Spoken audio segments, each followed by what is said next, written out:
Ya, hari ini tema kita adalah tentang penciptaan Alkitab versus Sains. Nah, banyak orang dari teolog-teolog, apolog-apologet ketika ditanya tentang penciptaan dia bingung. 7 hari selesai, bingung. Ada manusia gua, bingung. Dinosaurus, bingung, nggak bisa jawab. Karena dia tidak membaca dengan cara orang Yahudi membaca. Ya, tapi dia membacanya 7 hari. 7 hari pemikirannya adalah hari menurut budaya Anda, budaya dari Helenis. Nah, sekarang kita mau belajar. Ya, teman-teman, jangan lupa di-like dulu dan di-subscribe dulu. Inilah penciptaan berdasarkan kejadian 1. Ya, banyak orang kemudian takut untuk membicarakan antara penciptaan dengan sains. Mereka selalu menghindar, apalagi ditanya tentang dinosaurus, ditanya dengan segala macam, mereka selalu menghindar. Saya akan memberikan secara ringkas saja. Allah menciptakan langit dan bumi serta isinya. Pasal 1 ayat 1 sampai pasal 2 ayat 7. Pada mulanya Allah menciptakan langit dan bumi. Bumi belum berbentuk dan kosong. Gelap gulita menutupi samudra raya. Dan roh Allah melayang-layang di atas permukaan air. Berfirmanlah Allah, jadilah terang. Lalu terang itu jadi. Allah melihat bahwa terang itu baik. Lalu dipisahkan nyala terang itu dari gelap. Dan Allah menamai terang itu siang dan gelap itu malam. Jadilah petang dan jadilah pagi. Itulah hari pertama.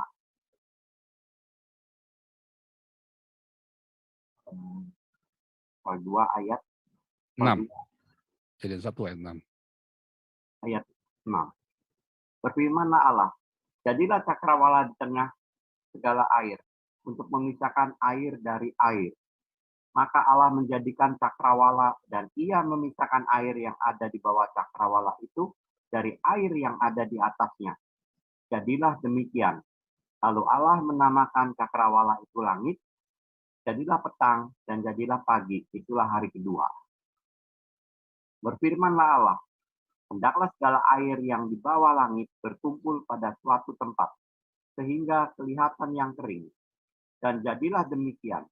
Lalu Allah menamai yang kering itu darat, dan kumpulan air itu dinamai laut. Allah melihat bahwa semuanya itu baik.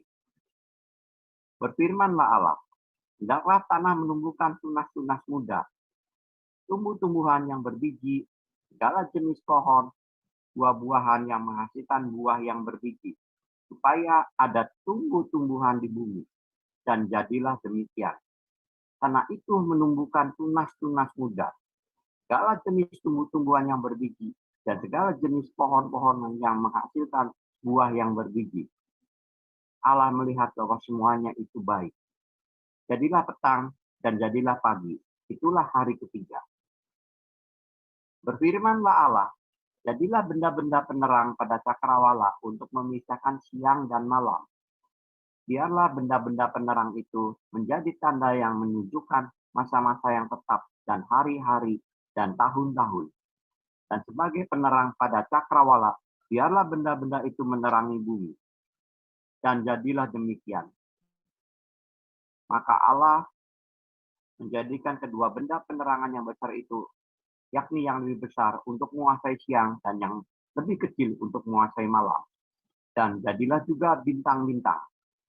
Allah menaruh semuanya itu di cakrawala untuk menerangi bumi, dan untuk menguasai siang dan malam, dan untuk memisahkan terang dari gelap. Allah melihat bahwa semuanya itu baik. Jadilah petang, dan jadilah pagi. Itulah hari keempat. Berfirmanlah Allah, hendaklah air dalam air berteriak makhluk yang hidup, dan hendaklah burung berterbangan di atas bumi melintasi cakrawala. Maka Allah menciptakan binatang-binatang laut yang besar dan segala jenis makhluk yang hidup bergerak, yang berkeriap dalam air, dan segala jenis burung yang bersayap. Allah melihat semuanya itu baik. Lalu Allah memberkati semuanya itu. Firman-Nya, berkembang biaklah dan bertambah banyaklah, serta penuhilah air dalam laut, dan hendaklah burung-burung di bumi bertambah banyak. jadilah petang, dan jadilah pagi. Itulah hari kelima. Berfirmanlah Allah, hendaklah bumi mengeluarkan segala jenis makhluk yang hidup, ternak dan binatang melata, dan segala jenis binatang air. Dan jadilah demikian. Allah menjadikan segala jenis binatang liar dan segala jenis ternak dan segala jenis binatang melata di bumi. Allah melihat bahwa semuanya itu baik. Berfirmanlah Allah, baiklah kita menjadikan manusia menurut gambar dan rupa kita, supaya mereka berkuasa atas ikan-ikan di laut dan burung-burung di udara dan atas ternak dan atas seluruh bumi dan atas segala binatang melata yang merayap di bumi. Maka Allah menciptakan manusia itu menurut gambarnya. Menurut gambar Allah diciptakannya dia. Laki-laki dan perempuan diciptakannya mereka. Allah memberkati mereka. Lalu Allah berfirman kepada mereka, beranak cuculah dan bertambah banyak. Penuhilah bumi dan taklukkanlah itu. Berkuasalah atas ikan-ikan di laut dan burung-burung di udara dan atas segala binatang yang merayap di bumi.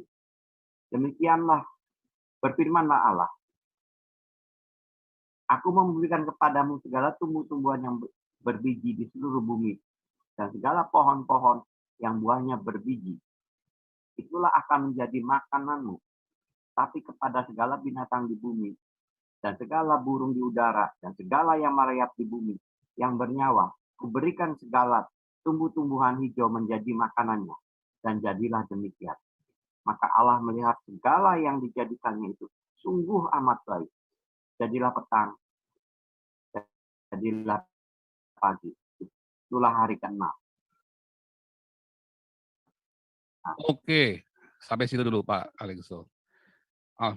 Terima kasih Pak. Kita akan masuk sekarang di dalam materi kita. Jadi ada 7 hari, di hari ke-7 Allah berhenti dan memberkati. Kata istirahat itu bukan orang kecapean ya, kata the rest itu dikatakan dia berhenti lalu memberkati. Ya, menikmati. Tapi bukan kecapean, oh bukan ya. Allah kecapean menciptakan, enggak begitu. Ya. Nah, yang kita perlu pahami dari penciptaan itu hari 1, hari kedua, hari ketiga, hari keempat, hari kelima, yaitu adalah kata yom. Ya, kata hari itu berasal dari kata yom. Ya.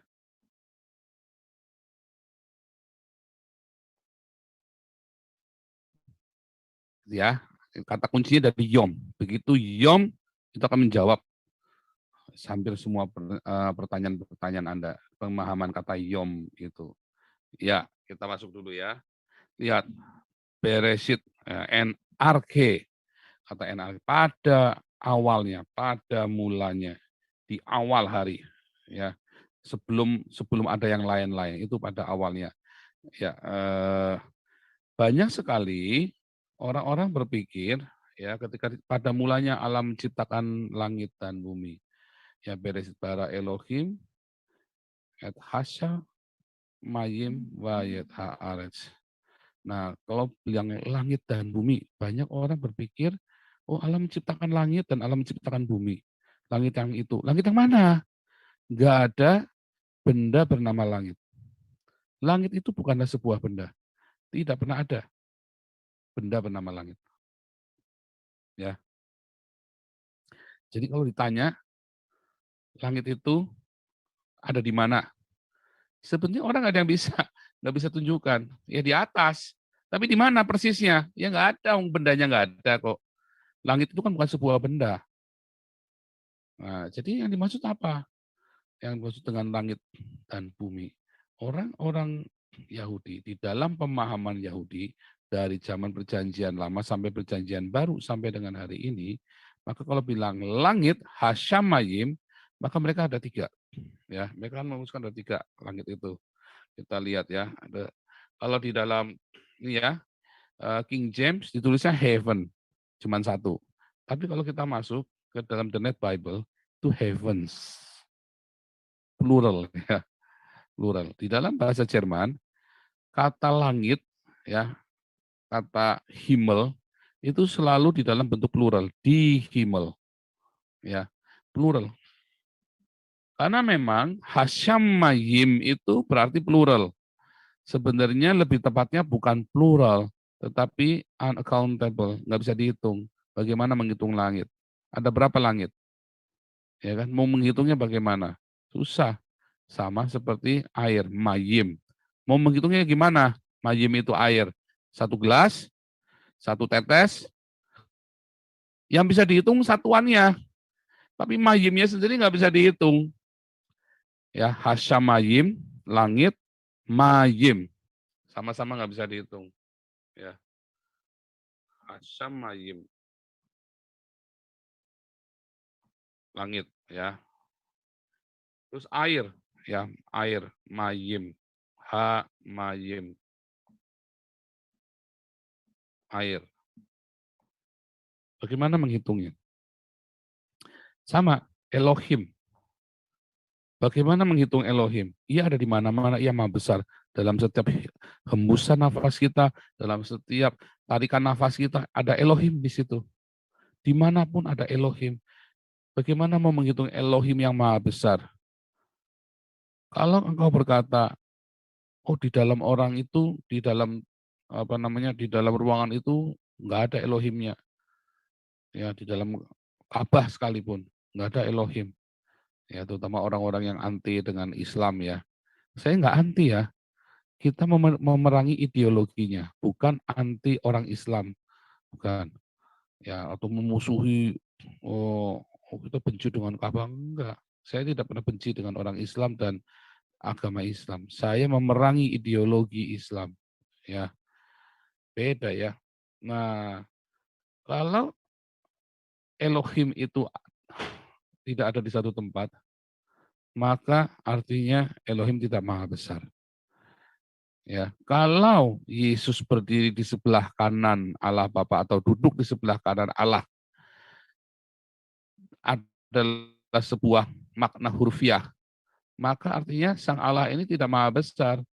Oh, tapi kan Allahnya kecil, cuma ukurannya cuma seberapa sih? Katanya si Agus Supeno dulu kan. Mau ukurannya cuma 10 kali 10 kali 10 cm, pokoknya berarti ada ruangan yang lebih besar daripada Elohim itu. Itu jadi nggak maha besar lagi. Anggap ya. Itulah sebabnya im-nya itu unaccountable, nggak bisa dihitung. Makanya Elohim dalam Kejadian 1 ayat 26 tadi, marilah kita.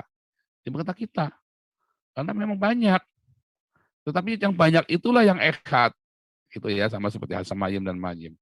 Oke, kita nggak perpanjang di sana. Ya, kata heavens. Dalam bahasa aslinya juga heavens. Maskulin, plural. Noun, nominatif, maskulin, plural. Ya, kata benda, maskulin ya, karena dalam bahasa Ibrani mengenal maskulin feminin seperti bahasa Jerman. Dan plural, ya, im-nya ini plural, heavens. Dalam bahasa aslinya memang seperti itu. Nah, jadi di dalam ELB 71, Alkitab yang salah satu Alkitab elektronik terjemahan paling tua dalam bahasa Jerman, German Elberfelder, ya sama ditulis im Anfang, schuf Gott die Himmel. Nah, dituliskan dalam bahasa Ibrani, im Hebrew steht das Wort Himmel immer in der Mehrzahl. Gitu ya, plural, jamak. Mehrzahl itu plural. Ya. Jadi jelas, itu jamak. Tuh, jadi kita ada banyak tuh. Nah, kita lihat, apa yang dimaksud di dalam, kalau Anda buka dalam 2 Korintus 12 ayat 2, Paulus itu diangkat ke langit yang ketiga, ke Uranon yang ketiga. Ya, artinya ada 3 langit di situ. Ada langit pertama, langit kedua, dan langit ketiga. Nah, ternyata inilah yang dimaksud 3 langit. Langit yang pertama itu tempat di mana ada burung-burung dan awan-awan. Langit yang kedua di mana ada matahari, bulan, dan bintang. Ya, kalau ini kan berarti apa? Atmosfer kita kan, di tempat di mana ada atmosfer bumi. Ini di mana ada semesta, universe, galaksi-galaksi, ya kan? Dan inilah yang rohania. Nah, ternyata ketika orang-orang Yahudi atau Alkitab mereka bicara langit dan bumi, ya. Kita ingat di dalam Yesaya 66 ayat 1. Langit adalah tahtaku, tahta di mana Sang Elohim, Sang El bertahta di langit. Tapi bumi adalah tumpuan kakiku, di mana Sang El menapakkan kakinya, yaitu dalam bentuk antropomorfisme. Ya, Kejadian 18. Kemarin sudah saya jelaskan ya, bagaimana Yehova Elohim yang menjadi manusia. Nah, itu yang dimaksud, ya. Bumi adalah tumpuan kakiku, di mana ia menjejakkan kakinya, sehingga bisa dilihat oleh manusia. Abraham pernah melihat, ya, kata siapa? Nggak ada, lo ada. Anda baca tulisannya Ramban, ya, Nachmanides, dalam rabbinik ya, sekitar abad ke-12. Bahwa Kejadian 18 adalah sebuah antropomorfisme, antropomorf dari Sang Yehova yang turun menjejakkan kakinya, menemui Abraham, makan lembu sama-sama. Jadi di dalam Kejadian 18 ini ada satu, ya, yang Yehova yang menjadi manusia, dan ada dua malaikat. Begitu ya. Jadi kalau cerita langit dan bumi, berarti artinya, ya, yang rohani dan yang jasmani. Jadi Kejadian 1 ayat 1, pada mulanya alam ciptakan langit dan bumi. Ya, pik, ada jasmani, ada rohani. Ada dunia roh, ada dunia jasmaniah. Ya, rohaniah dan jasmaniah. El bersifat rohaniah. Yesus anak manusia bersifat jasmaniah. Ya. Jadi ide alam jasmania itu adalah ide dari Sang Elohim itu sendiri. Itulah sebabnya disebut dengan Elohim. Ya, untuk membedakan dari El yang adalah yang rohaniah. Karena yang Elohim itu juga yang jasmania, juga yang include yang rohaniah, dua-duanya. Dan Yesus adalah yang jasmania. Dan El yang di dalam Yesus itulah yang rohaniah. Ya, sehingga di dalam Yohanes 1 ayat 18 dikatakan bahwa Yesus adalah wujud dari Allah yang tidak dapat dilihat oleh mata. Bagaimana kita bisa melihat Allah dengan melihat Yesus? Hanya dalam Yohanes 14 ayat 18, Yohanes 14 ayat 9, kamu melihat aku sama dengan melihat Bapa. Yohanes 10 ayat 30 berkata, aku dan Bapa satu. Makanya Yesus waktu disalib, yang berseru, Eli, Eli, lama sabatani. El yang singular. Singular, bukan yang plural. Yang singular, yaitu yang menunjukkan, merujuk kepada roh. Karena itulah cara logika orang Yahudi yang berbeda dengan logika Helenis. Ya, artinya El itu menunjukkan kepada yang ruah. Kalau begitu Elohim, maka dia bisa jasmani dan rohani. Dan itulah yang ada di dalam antropomorfisme tadi.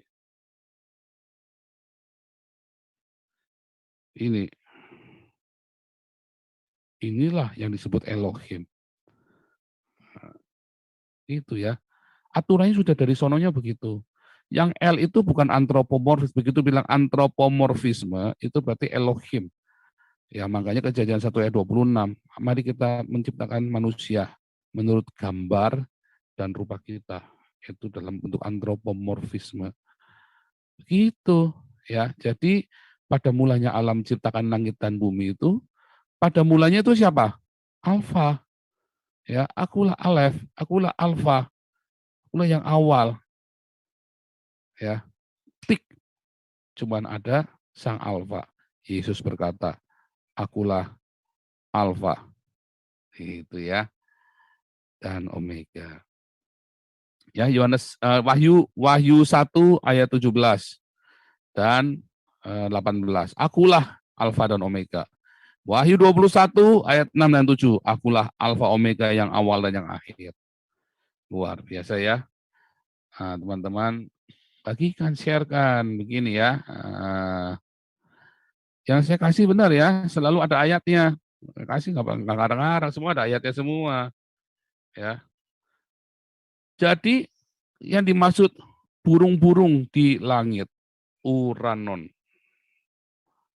Uranon, bahasa Majim tadi kan, dalam bahasa ininya kan Uranon, dalam bahasa Yunaninya. Burung-burung ada di Uranon. Ya. Terus kita lihat dalam Kejadian 1 ya, bahwa ini matahari, bulan dan bintang juga ada di Uranon. Ya. Matahari, bulan, bintang di dalam Kejadian 1:14 itu, matahari, bulan, bintang itu ada di Uranon. Ya, jadi sampai tadi ini. Burung-burung ada di Uranon. Matahari, bulan, dan bintang ada di Uranon. Gitu ya. Lihat. Yesaya 66 ayat 1. Ya, autos lege kurios, ho Uranos, moi.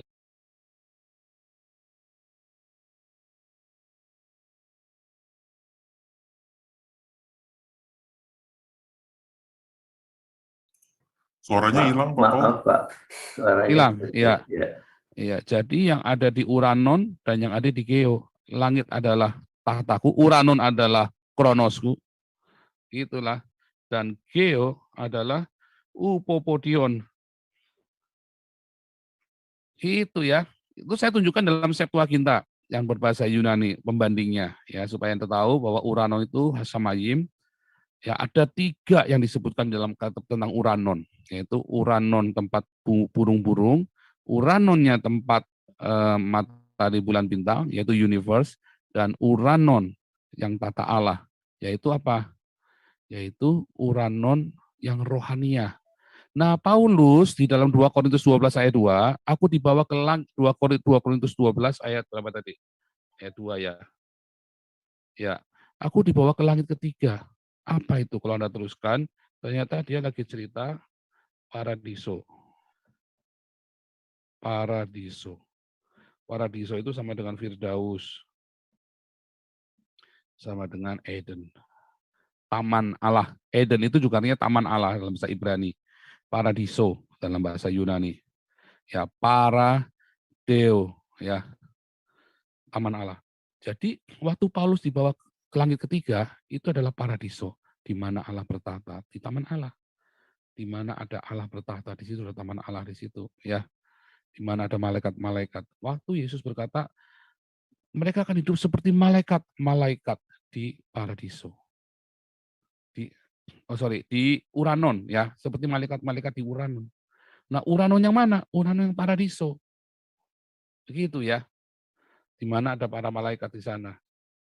Lihat di Efesus 6 ayat 12. Nah, ini ada pengecualian. Ada Uranon yang ada di muka bumi ini. Ya, penguasa-penguasa di udara.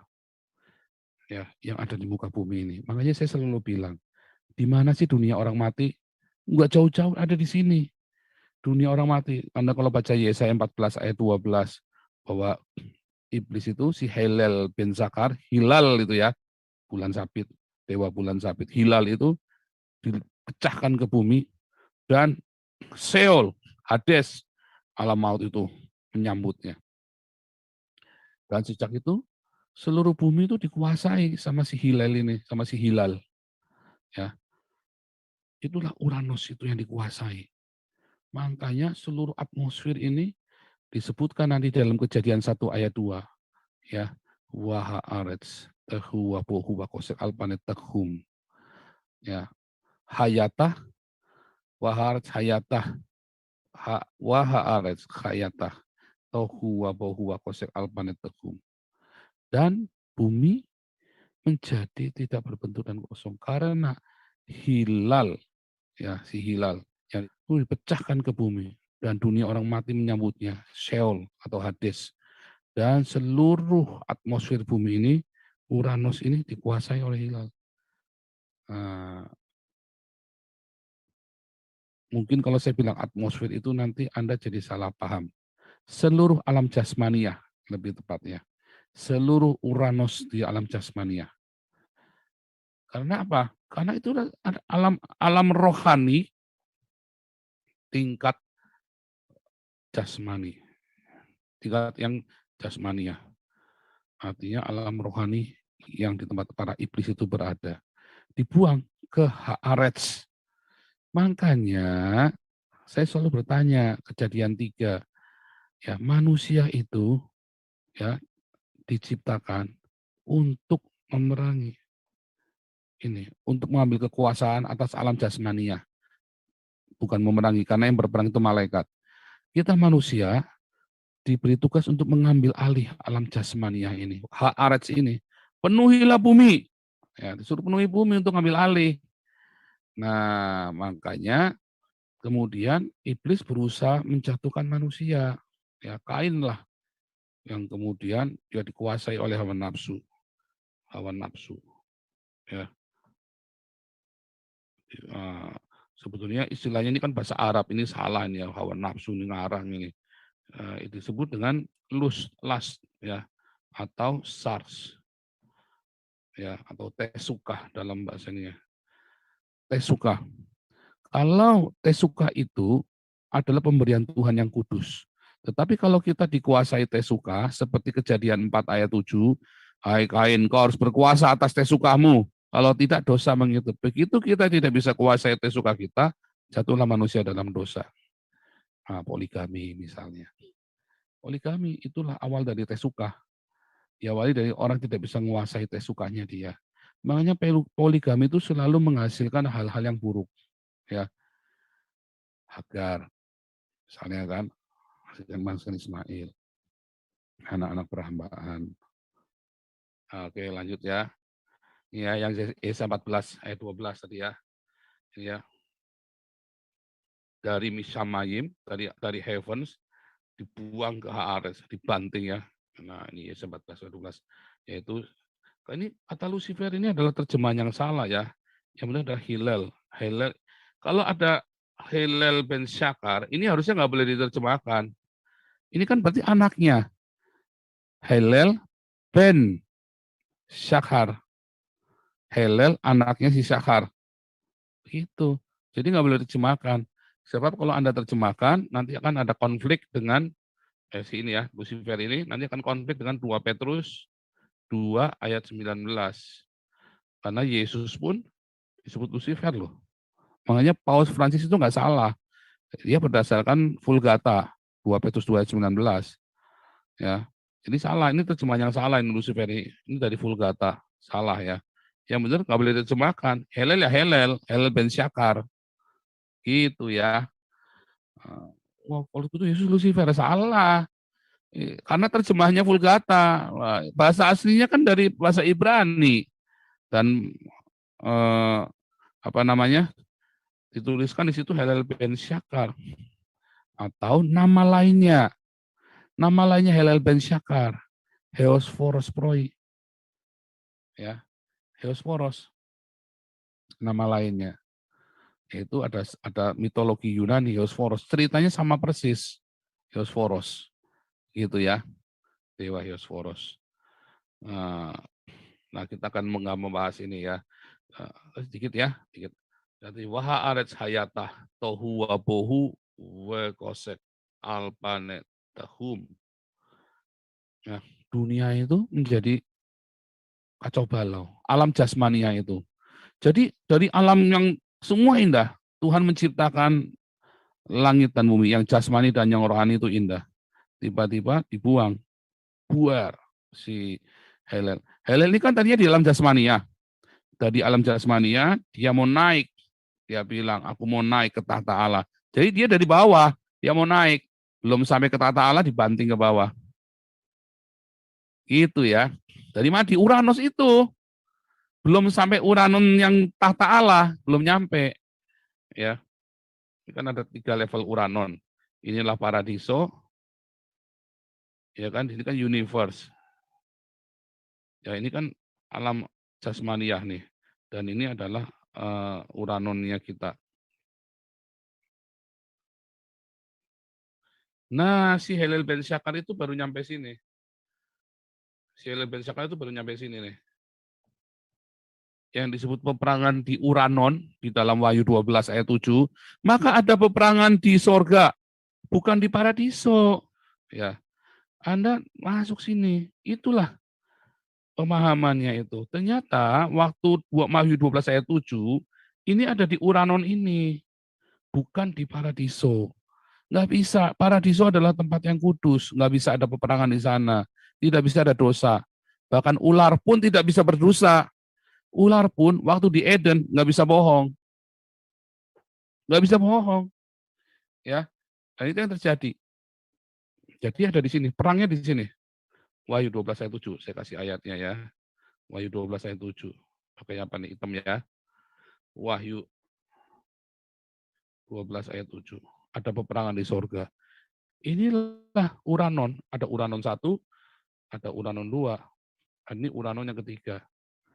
Tadi ya, di awal tadi. Jadi bukan di paradiso ada perang, nggak bisa. Itu taman Allah semuanya ada damai sejahtera, damai aman semua. Tapi ada Uranon yang ini. Makanya Efesus 6 ayat 12 tadi, ya, bahwa musuh kita adalah penguasa di Uranon. Ini, Uranon 1 dan 2. Itulah musuh kita. Gitu ya. Lanjut ya.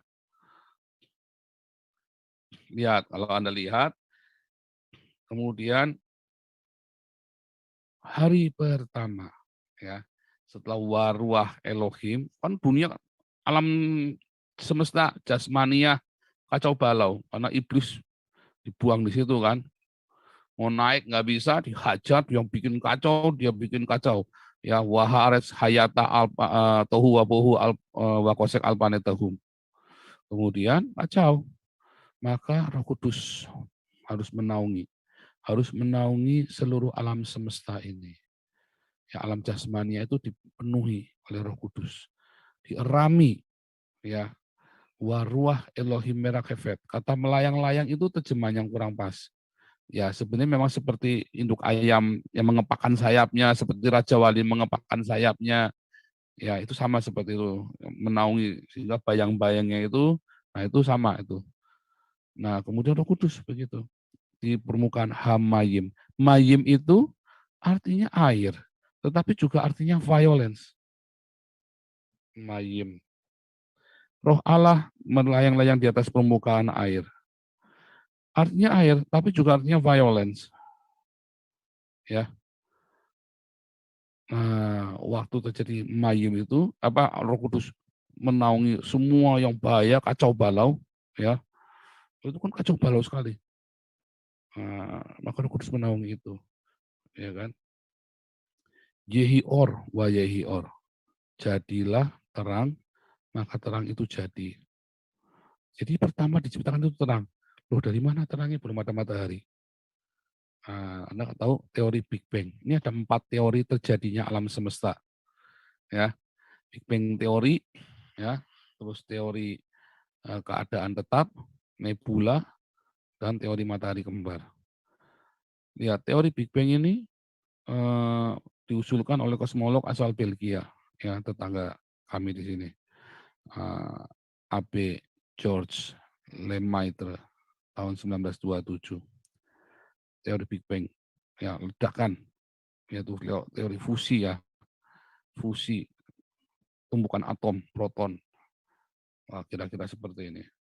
Oh, ini bahaya ya, violence. Bayangin ya, kalau ada komet mendatangi bumi aja udah panik kan. Wah, ini ada komet Harley datangi bumi. Wah, belok ternyata. Wah, ada kan bencana besar ini. Nah, lihat ya, dari mana terang itu ada? Ya dari Big Bang ini. Dari mana violence ada? Ya karena dari alam semesta yang kacau balau itu. Kenapa bisa ada Big Bang? Karena ada alam semesta yang kacau balau itu. Kemudian Tuhan membuat itu teratur. Terjadi ledakan-ledakan di dalam keteraturan. Sehingga terjadilah Big Bang. Pertama kali Big Bang, apakah ada planet? Enggak ada. Pertama Big Bang itu jadinya terang dulu, meledak dulu, terang dulu, flash. Itu yang terjadi. Terangnya dari mana? Ya dari Big Bang. Nah, tetapi secara rohania, ya di dalam Yohanes, 1 Yohanes ya, Allah adalah terang.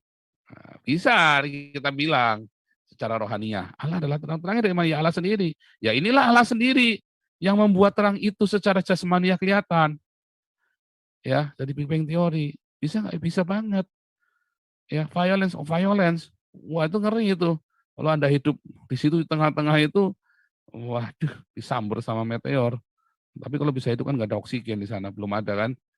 Nah, itulah Big Bang menghasilkan terang di tengah-tengah yang violence itu, jadilah terang. Dan terang itu nanti kemudian yang nantinya jadi tata surya galaksi itu. Ya, ini salah satunya ya. Jadi dari satu reaksi fusi, energi yang begitu besar, yang begitu panas. Dari mana energinya? Energi Allah lah. Ia adalah energi, sumber energi. Ya, Yehova Elohim adalah sumber energi. Begitu cara jelasinnya ya dari menjelaskan BPN. Tapi ada teori lain, ya teori keadaan tetap. Ya si ini bukan Haji Bondi ya, bukan ya. Haji Bondi itu Islam tuh. Bukan, mana orang Islam cuma menemukan obat kuat. Ya, nggak ada orang Islam menemukan yang hebat-hebat, nggak ada, menemukan obat kuat saja sama obat katel orang Arab itu. Ini bukan Haji Bondi ya, ini bukan Haji Bondi nanti. Ya. Ini bukan Tengku Gold, bukan ya, bukan ya.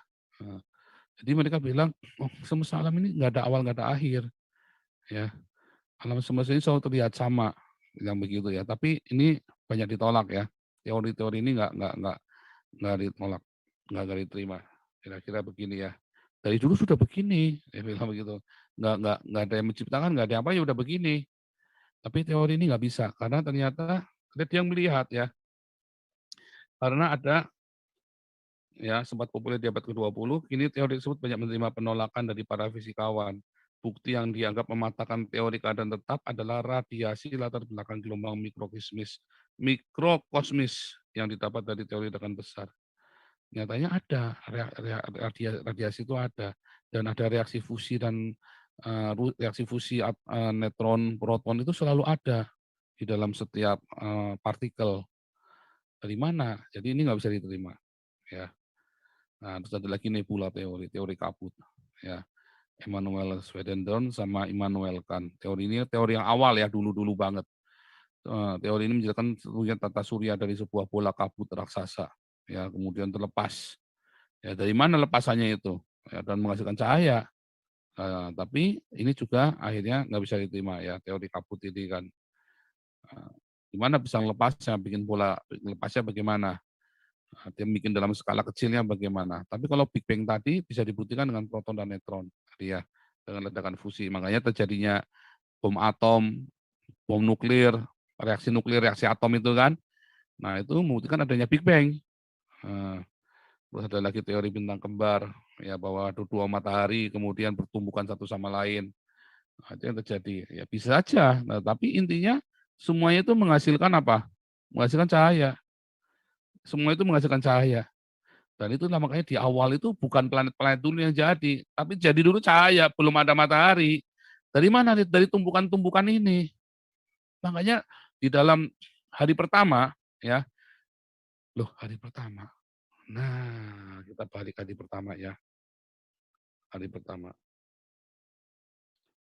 Satu hari, bukan itu sudah terjadi miliaran tahun yang lalu. Nah, makanya kita balik, apa sih satu yom itu? Ya kan? Ini kan alam semesta ini kan sudah miliaran tahun. Lah bagaimana ngitungnya?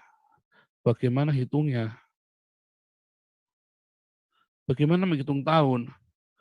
Tahun ini kan berasal dari bulan. Bulan ini kan berasal dari minggu. Minggu ini kan berasal dari hari. Bagaimana menghitung satu hari? Satu hari berapa lama? 24 jam. Siapa bilang? Nah, siapa bilang 1 hari 24 jam? Itu kan katanya Robert Darwin, anaknya si Charles Darwin. 1 hari 24 jam. 1 hari itu bukan 24 jam ya. Bagi orang Yahudi itu namanya 1 hari itu dari terang itu ada sampai terang terbenam. Jadi kalau di kutub utara, yang namanya 1 hari itu adalah selama 24 jam kan mereka nggak ada gelap. Selama 30 hari, selama 6 bulan. Itu 1 hari tuh, 1 yom tuh. Dari terang ada sampai terang terbit. Di kutub utara itu ya 24 1 harinya itu 24 30 kali 6. Berapa itu? 4.300 jam kalau nggak salah. Ya. Lama. Nah, itulah 1 hari yang namanya 1 yom. Itu di kutub utara. Nah, kalau zaman nggak ada matahari, kan nggak ada matahari. Ya dari mulai ada Big Bang itu, jeder, terang itu nyala, sampai bintang itu redup. Berapa lama? Bisa 1 miliar tahun hitungannya. 1 miliar tahunnya kita. Ya lama banget. Jadi wajar nggak kalau terjadi alam semesta itu miliaran tahun? Bisa banget. Hari pertama tuh ya. Jadilah terang, maka terang itu jadi. Baru tuh dihitung tuh yang namanya hari. Makanya ada hari pertama, jadilah terang, meledak. Dan itu lama sekali, nanti ada matahari yang redup, nanti ada planet-planet yang kehilangan cahayanya. Karena ada ledakan-ledakan itu. Itu ya. Jadi masuk akal banget. Ya. Nah, kita nggak baca itu ya, itu ada meditasinya. Saya nggak baca, kita langsung Yom Seni, Proi Hemera Deutero. Yang kedua, meditasinya ada di doa fajar ya, penciptaan. Anda lihat nanti doa fajar, 7 hari penciptaan meditasinya. Tapi kita belajar sainsnya, yang membandingkan Alkitab dengan pemahaman dalam sains. Saya percaya teori, oh bukan masalah teori percaya nggak percaya, itu kan namanya teori. Ya, itu teori. Ya, kan saya bilang 24 jam kan yang nulis kan Robert Darwin. Apakah 1 hari 24 jam? Bukan. 1 hari itu dari matahari terbit sampai matahari terbenam. Nah, oke nanti dulu ya, lihat. Maka Allah menciptakan sebuah dataran. Inilah baru dibuat planet-planet. Ya, karena dari mana? Dari ledakan tadi. Maka itu adalah planet-planet. Maka yang memisahkan langit air dari air. Karena di planet-planet itu ada air, ada planet yang ada airnya. Atau kalau kita menggunakan makna lain dari air, mayim, adalah violence. Maka ada violence dipisahkan dari violence. Ya kan? Setelah ledakan itu jadi, ya benda-benda jadi planet, jadi tata surya. Maka di dalam tata surya itu terjadilah mulai ketertiban. Yang violence itu tadi yang ledakan-ledakannya mengerikan itu sudah mulai berkurang. Ya karena sudah dipisahkan. Ya kan? Memisahkan violence dari violence, bahaya dari bahaya, dari kekerasan itu ya, yang membahayakan, yang bisa membahayakan itu. Dipisah semuanya. Makanya tadi bilang sky. Ya. Nah, dia namakan apa? Sky. Ya. Dia bikin itu rakia. Dia namakan sky. Itu ya. Rakia. Ada cakrawala, artinya ada batas langit itu. Yaitu di mana? Yaitu planet bumi, itulah planet-planet. Mulai ciptakan planet-planet. Itu ya. Jadi hari kedua planet-planet. Kok cuma 24 jam? Saya bilang lagi, 1 hari bukan 24 jam. 1 hari adalah di mana ada terang itu terbit dan terang itu tenggelam, hilang. Ya, berganti dengan malam. Allah memisahkan terang dengan gelap. Ya. Jadi ada masanya terang, ada masanya gelap. Secara rohani sama dipisah. Terang Allah dipisahkan dengan kegelapan yang dikuasai oleh tadi Hilal bin Zakar. Makanya ada kegelapan, ya ada kegelapan di seluruh alam semesta.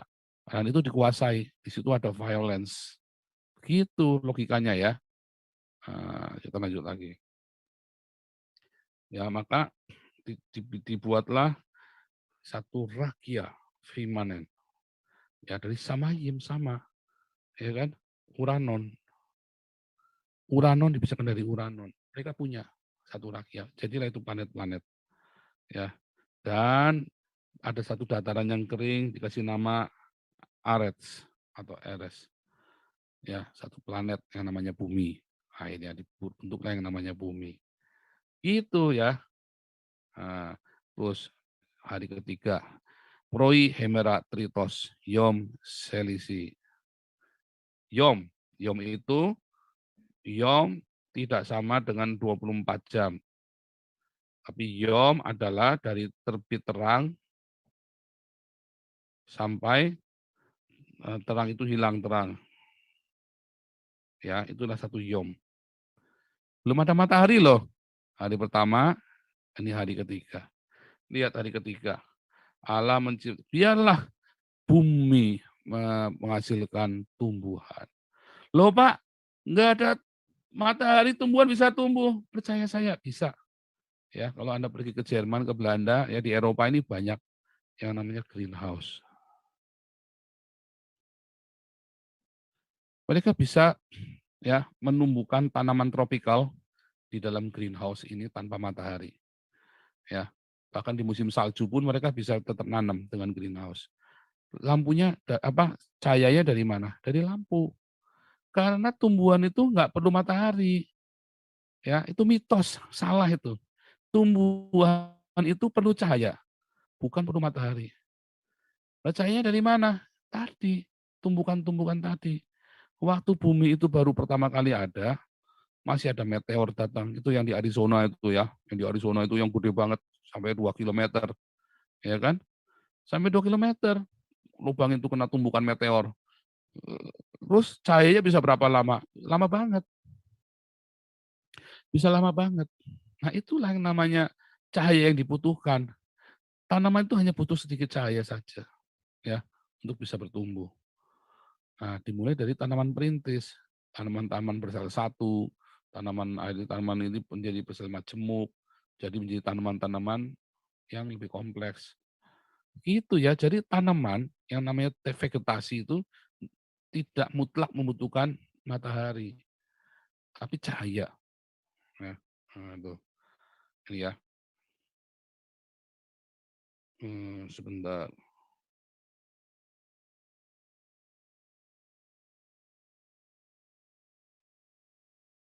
Nah, ya.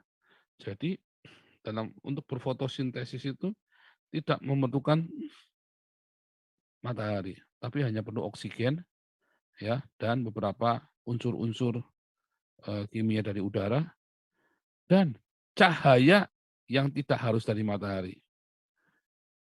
Tapi dari mana? Ini cahaya dengan lambda atau panjang gelombang tertentu. Jadi tanpa matahari bisa nggak? Bisa, pakai lampu, pakai ya kan, pakai UV, pakai apa? Cahaya biru, cahaya hijau dibikin. Ya, kalau Anda pernah masuk ke greenhouse, dulu kan saya kan dari teknologi pertanian ya kan, jadi saya ngerti ini. Gitu ya. Nah, lihat, ini adalah batas lambda yang diperlukan untuk oleh tanaman. Sehingga kita bisa menciptakan sendiri cahaya itu. Jadi tanaman itu nggak perlu matahari ya. Jadi, belum ada matahari sudah ada tumbuhan. Ya memang nggak perlu matahari, hanya perlu cahaya dari mana ya, dari komet, dari mana yang jatuh ke bumi yang meledak. Gitu ya. Masuklah Yom Rabi Tertartos. Hari keempat baru ada matahari. Baru ada matahari dan bulan. Bukan itu diciptakan matahari baru ada matahari, tetapi baru ada matahari yang buat bumi itu. Jadi bisa nggak itu sudah ada sebelumnya? Sudah ada. Tapi kan masalahnya ini adalah masuk di dalam tata surya dengan keteraturan revolusi dan rotasi. Gitu ya. Nah, itu dasarnya dari situ. Oke. Jadi matahari itu, Pak, matahari kan lebih tua dari bumi. Bumi kan berasal dari matahari. Siapa bilang? Itu kan teori bintang kembar. Bahwa planet-planet itu berasal dari mataharinya. Nah, tapi kan itu nggak laku. Yang laku Big Bang sekarang. Jadi bisa saja matahari dulu atau bumi dulu. Semua bisa. Nah, atau matahari itu sudah ada di sana, tapi kemudian menghampiri bumi. Ya, dan ada di situ. Atau dulu berupa gas yang belum terbentuk, tapi kemudian terbentuk. Tetapi gasnya itu sudah ada jauh sebelum bumi ada. Bisa banget. Jadi masuk akal nggak? Masuk akal banget. Ya, saya ngomong ini sama saintis, sama ada profesor ya di waktu saya di Belanda itu ada profesor ini, ini profesor kritikal banget. Saya ngomong begini dia sampai, oh begitu ya, dia baru paham tuh. Dia bilang yang lebih besar menguasai siang, yang lebih kecil menguasai malam. Ya, di dalam kejadian satu itu pun yang lebih besar matahari menguasai siang, yang lebih kecil menguasai malam. Inilah hilal. Ya, hilal yang menguasai malam. Ya, hilal. Ya kan? Hilal, the master of Arab. Yesaya 14 ayat 12, hilal. Itu yang ditungguin sama orang Islam tiap Ramadan. Itulah Helal ben Syakar yang dibuang ke bumi. Ini kan yang disembah sama Nimrod, dewanya Nimrod. Ya, Nimrod itu sekitar abad ke 2000 tahun, 21 abad ke-21 BC ya. Abad 21 BC. Nabonidus ini sekitar abad ke-5 BC. Abad ke-5 BC, abad ke-6 BC. Nabonidus ini. Ya menyembah, kalau zamannya Nimrod disebut dengan Dewa Sin, di zamannya Nabonidus disebut dengan Inanna. Tetapi dalam bahasa Ibrani disebut dengan Helel, dalam bahasa Arab disebut Hilal. Gitu ya.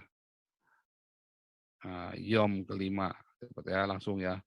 Let the water swarm with swarms of living creatures and let birds fly. Lihat ya, dalam teori evolusi tadi, dalam teori evolusi mengakui bahwa pertama kali makhluk hidup binatang itu dari air. Ya kan? Dari ikan dulu. Dari ikan, lalu dia mulai narik ke darat, langsung misah tuh. Ada yang jadi aves, grupnya aves, dan ada yang jadi vertebrata yang reptil. Tapi kita lihat, yang pertama di hari kelima, itu di air dulu loh. Di air dulu, ikan dulu. Ya, ikan dulu. Baru kemudian ada yang jadi aves, terus lanjutannya ada yang jadi reptil. Coba kita lihat. Menarik ya, lifetime-nya tadi. Pertama kali mereka single cell living-nya ada di air. Ya, menarik sekali. Pertama ada ini eukaryotes, multicellular life eukaryotes, terus mereka bisa berfotosintesis, terus kemudian jadilah single cell, binatang single cell, kemudian jadilah binatang-binatang yang ada di air, baru mereka ada di udara dan di darat. Ini kalau kita lihat di dalam hari ke-6 pun binatang-binatang ternak semua baru diciptakan. Hari kelima kan yang di laut dan yang di udara. Hari ke-6 baru masuknya di darat. Tapi terus kita lihat binatang apa yang paling tua? Sains membuktikan bahwa binatang yang paling tua adalah reptil. Ya, sains berkata binatang yang paling tua adalah reptil. Ya kan, dari yang ada di laut dia naik jadi reptil kan.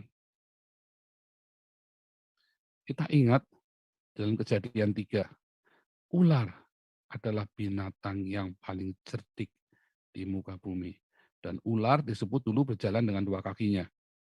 Ingat, ular yang dimaksud adalah juga yang disebut dalam kata naga, atau ular yang berkaki, atau reptil yang berkaki. Bisa nggak dinosaurus CS? Bisa banget. Dan dinosaurus itu terkenal disebut dengan binatang pintar ya. Binatang yang pintar, bisa berkomunikasi. Ya kan?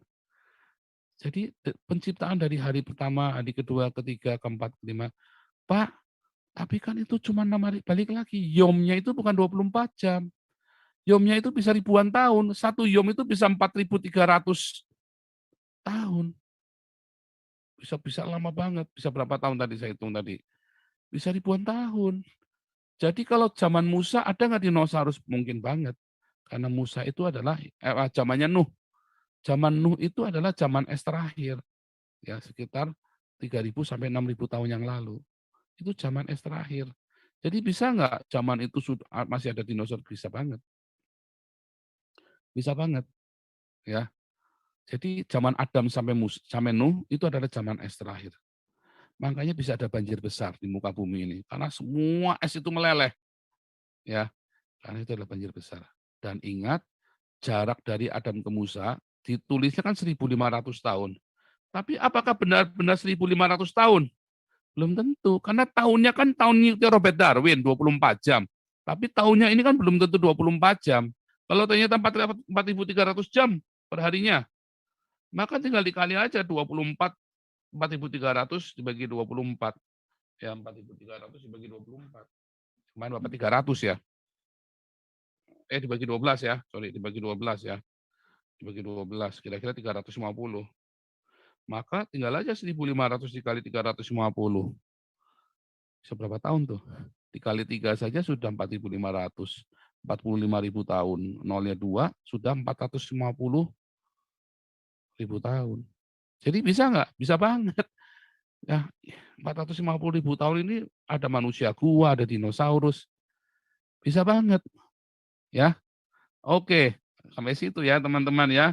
Itulah penciptaan. Jadi logika sainsnya Anda harus tahu patokannya dari Yom. Yom itu bukan 12 jam. Tapi Yom itu adalah di mana matahari terbit sampai ada terang terbit sampai terang terbenam. Itulah namanya Yom. Kata kuncinya dari situ. Urutannya tadi bisa sesuai banget dengan apa yang para sains itu pikirkan. Gitu ya.